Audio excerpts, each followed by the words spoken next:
Well, for the next 2 nights, we're doing something a little different. I have a list of our favorite bits throughout the year because we're working on a new round of special reports and humor segments for next year, and we want your help. And we want you to tell us which ones you like the most. So I'll follow along as you watch and weigh in. So as I gear up for that, let's send it over to Marissa with tonight's big headlines. All right, thanks, Craig. Well, Donald Trump's transition to the presidency has the lowest approval rating for an incoming president in over 2 decades. This is according to the latest Gallup poll. His transition has a 48% approval rate amongst Americans, which equals the 48% who disapprove of the president-elect. For comparison, President Obama's transition had a 75% approval and 17% disapproved of him back in 2008. President-elect Trump is closer to filling out his cabinet. Earlier this week, Mr. Trump nominated Rex Tillerson as his Secretary of State, and he also picked his energy secretary, former Texas Governor Rick Perry. And if you remember from Perry's campaign for the presidency just a few years ago, the Energy Department was one he said he would do away with. This time last week, Rex Tillerson wasn't a name that we had heard Mr. Trump was considering for the nation's top diplomat. There were several big names Trump had met with, including Mitt Romney and Rudy Giuliani, but this week he tapped Tillerson, the CEO of ExxonMobil, to be his Secretary of State.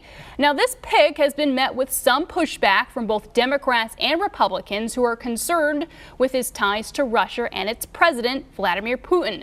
Also in question, possible conflicts of interest. Tillerson has spent his entire career with ExxonMobil. Well, speaking of Tillerson, Adam Goodman is here now. He's been walking us through this Trump transition. What do you make of this pick of Rex Tillerson for Secretary of State? If you look at it, Marissa, in conventional terms, you'd say, well, wait a minute. Not a lot of foreign policy experience, certainly no government experience.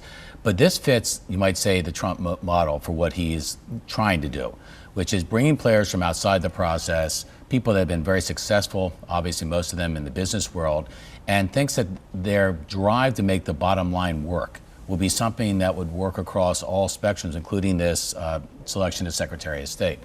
But you might say the jury's out. This is a radically different way of trying to change the system.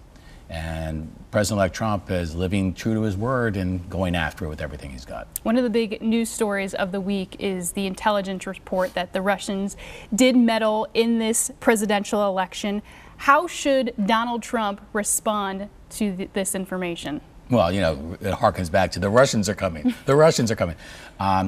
I think, you know, maybe he should have been a little bit more diplomatic in his first responses about this. I mean, we take this seriously. We don't want anyone meddling in our affairs. To date, as you know, there is no evidence that they did anything that had a dramatic impact on the election. Should we look at it? Absolutely, we should look at it. Congress has already indicated they'll have investigations into it. I think the president-elect will cooperate, and we'll find out. But I think what we're going to find out is they might have had favorites in this race, but I don't think they had any dramatic impact on what happened on Election Day in America. And Mr. Trump doing something very unconventional for a president-elect, going on these thank you tours, these victory tours. What is he trying to pursue when he goes to these cities thanking the Americans for their votes? Great question. Start with these numbers: 68,000, 22,000, 11,000. Those are the margins of victory in Pennsylvania, Wisconsin, and Michigan, in that order. 101,000 votes separated Donald Trump from having had a very interesting run for president and going off to make his next billion, and the presidency. And so what we see now is a style that I think we can expect to see a lot more from the president-elect, which is he's going to campaign to get the American people not only briefed on what he's doing, but behind him. And you might say the campaign in that sense may never end, and it will not be, Marissa, a rose garden president. We're not looking at someone that's going to be very comfortable within the fence. He's going beyond the fence, and I think Americans are going to respond pretty positively. Thanks again, Adam, for your input. Thank you.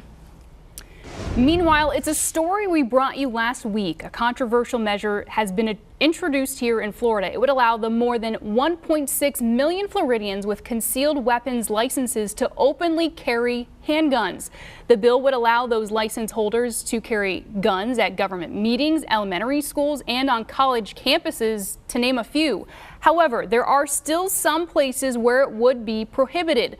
Last year, a similar piece of legislation passed in the House, but not in the Senate. The things that we have seen and the terrorism attacks that we've seen across our state and our nation, I think people have the right through the Second Amendment and to protect themselves to be able to carry and do that. And it's very important to me that people have the ability to defend themselves, and that's why I keep pushing bills like this. Well, how about another blast from the past? Let's send it back to Craig, who walks us through some of the lighter moments in politics this year. Craig? Well, thanks, Marissa. Earlier this year, we launched a 7-part mockumentary on the presidential race. We called it The War of 2016 in the spirit of Ken Burns. So I want to start with a look back at the very first chapter with the rise of Donald Trump. It's time now for Trail Tales.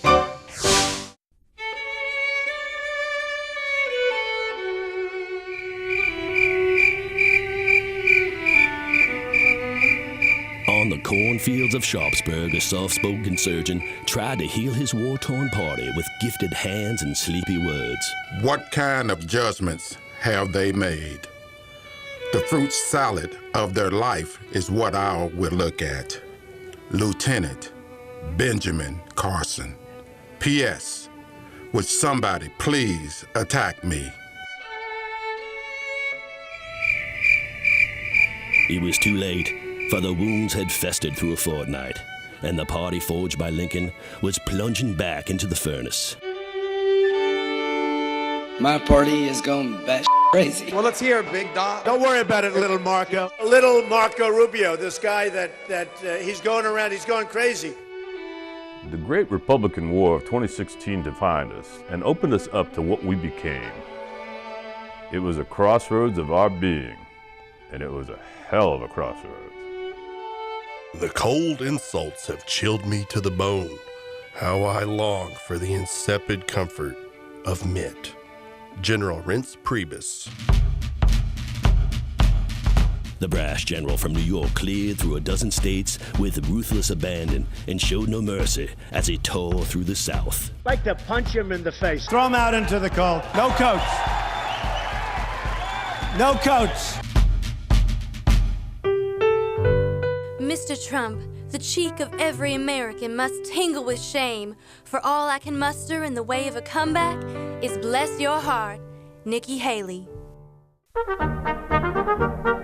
The party establishment bucked their swaggering frontrunner and embraced a young man from Florida who promised to focus the war on issues and substance. And so, General Rubio accused his rival of peeing his pants. He doesn't sweat because his pores are clogged from the spray tan that he uses. He's going to make America orange. Guy, he's taller than me. He's like 6'2", which is why I don't understand why his hands are the size of someone who's 5'2". And you know what they say about men with small hands? I guarantee you there's no problem. I guarantee it.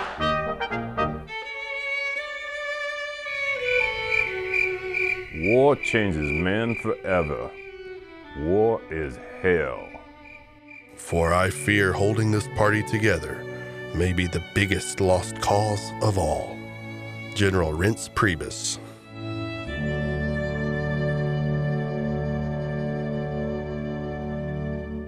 And that's just the first chapter of our mockumentary series. We have 6 more and could crank out a new batch through President Trump's first 100 days. So please let us know what you'd like us to include in that. Send us an email. Charlie Belcher in our viewer mailroom will pass it along and may even read it on air. That's mppmailbag@yahoo.com. Coming up, I'll ask you to weigh in on our new game show segments. And Marissa has more in the Day in Politics.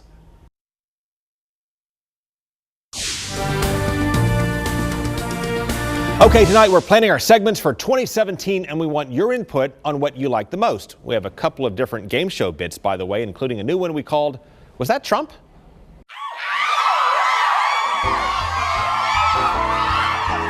Welcome to Was That Trump? The all-new game show where contestants decide who said what. The president-elect or somebody else. And now, the host of Was That Trump? Craig Patrick. Okay, welcome to our first edition of Was That Trump?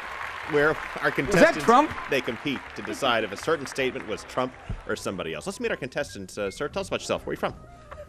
Hi, my name is Charlie Belcher. I'm from the newsroom. Sometimes I'm in the mailroom. A lot of times I'm in the mailroom. Nice to be here. Nice to be here, Craig. Contestant number 1. Was that Trump, you say? Was that Trump? You gotta say it. Was that Trump? Was that Trump? There you go. A lot of people said that the day after the election. Contestant number 2, tell us about yourself. I'm Marissa Lynn, and I'm from Money, Power, and Politics. Well, we didn't go far for this one. We are Good show. Good show. Okay, let's start with the first quote here. You have a buzzer. Whoever rings in first. You have to say if it was Trump or somebody else. Here we go. This country needs a leader. I think I have a much higher IQ than you do, I suspect. That was Trump. That was not Trump. Yeah. Take a look. This country needs a leader. I think I probably have a much higher IQ than you do, I suspect, and I'd be delighted to sit down and compare my IQ to yours. It was Joe Biden. Wow. There you go. Really? All right, Charlie's 0 for 1. Wow. Here we go again. Okay, here's the quote on healthcare. Everybody's got to be covered. I'm going to take care of everybody, and the government is going to pay for it. That was Trump. That was Trump. Everybody's got to be covered. This is an un-Republican thing for me to say. Yes. What? That wasn't Obama? Wow, I'm now catching on to this show. Is that Trump? It was Trump. Wow. Let's start now with the real Trump. You know, you're really beautiful. All right, folks, who's he talking about here? Is he talking about Mitch McConnell, Rudy Giuliani, Cindy Crawford, or Julia Roberts? They're really beautiful. 1980s. Who was he? 1980s, it's got to be, I'll go with my favorite, Cindy Crawford. Cindy Crawford. Yeah, let's take a look. You know, you're really beautiful. And a woman that looks like that has to have her own special scent. Oh, thank you. Maybe you could tell me what you think of this scent. It was Rudy Giuliani. Rudy Giuliani in drag. Wow. Charlie, you're not doing so well here. Is he to be Secretary of State or Attorney General? Wow. I am doing terribly. I now see what this game is all about. All right. I gotta think opposites here. Charlie, let's play this thing out. I like that. Okay, Charlie. What did Trump say next? I'm going to give you multiple choice here. 1, this is totally ridiculous. I lost my train of thought. Or he sniffs Rudy's bosom and gets slapped in the face. Or he says, I hope I don't run for president one day, and then dig this up. Yeah. D, I hope I don't run for president one day. All right, let's take a look. Oh, you dirty boy, you. Oh. Donald, I thought you were a gentleman. No, he sniffs his breast and gets slapped. It's right. What better way to start the new cabinet, right? Wow. Okay. All right, let's see what How else. come this is the first time we're seeing that video? Yeah, I bet. Get along. Very surprised we didn't see that in a campaign ad. Okay, let's close it off with this quote. Quote, people claim my campaign has a penchant for violence. That is nonsense. Wait, no, at the end, you try to answer. I know that it's not. Okay, that's not Trump. Not Trump. Who was it? Bonus for who it was. Give me the quote again. People claim my campaign has a penchant for violence. That is nonsense. Ted Cruz. Ted Cruz, try Bernie Sanders. Oh, so close. All right, who wants one more? We're going to close on this. All right. Easy one or hard one? What's the score? I'm losing, that's all I know. Marissa's winning. You should. This is your show. All right. Let's talk tax hikes. Okay, I say it is only reasonable to shift the burden to those most able to pay on tax hikes. Who said that? That's gotta be a Bernie Sanders or Hillary Clinton. J. Trump. Donald J. Trump. Now he's calling for tax cuts, but in his book, he proposed a 14.25% surtax on the wealthy. And so goes our first edition of, was that Trump? Is that Trump? That was Trump. That was Trump. Wow. We'll be right back.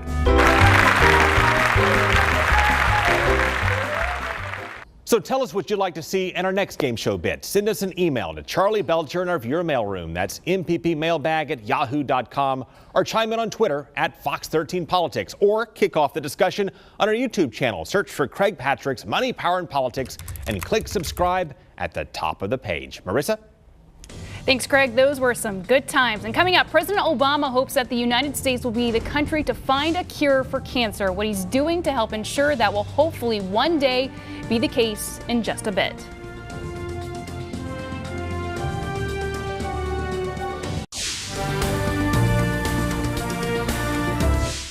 A bipartisan group of electors joined forces to write an open letter to James Clapper, the Director of National Intelligence. In the letter, they requested for more information regarding the investigation into Russia's possible meddling in the U.S. election.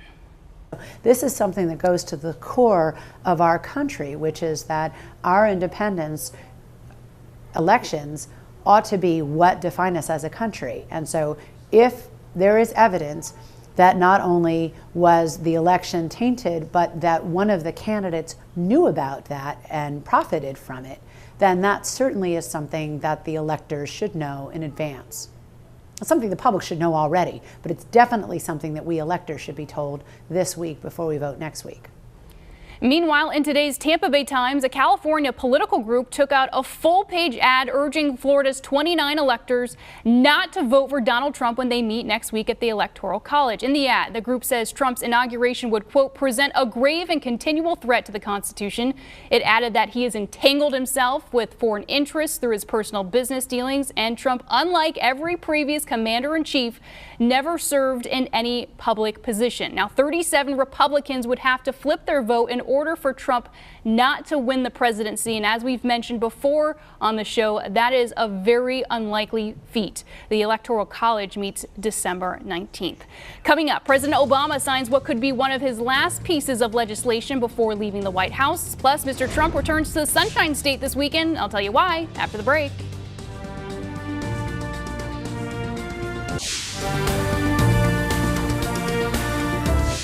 President-elect Trump and Mike Pence will be making their way to the Sunshine State this weekend. The thank you tour will continue in Central Florida Friday, where the next commander-in-chief and vice president-elect will again thank voters at the Orlando Amphitheater. Well, it could be the last piece of legislation President Obama signs before he leaves the White House next month. The 21st Century Cures Act, supported by both Democrats and Republicans, authorizes $1.8 billion federal dollars for cancer research. Overall, the measure plans $6.3 billion in new spending over the coming decade to combat cancer and drug abuse. The bill also streamlines the approval process for drugs and medical devices at the Food and Drug Administration. Vice President Joe Biden, whose son Beau died of brain cancer in 2015, has spearheaded the initiative. Well, do you want more money, power, and politics? It's easy to get. Search for Craig Patrick's Money, Power, and Politics on YouTube and make sure to click subscribe at the top of the page. There you'll find full episodes, extended interviews, humor segments, and investigations we have done in the past. Well, tomorrow night, we're going to have more from the best of Money, Power, and Politics in 2016. Thank you so much for joining us. We will see you right here tomorrow night.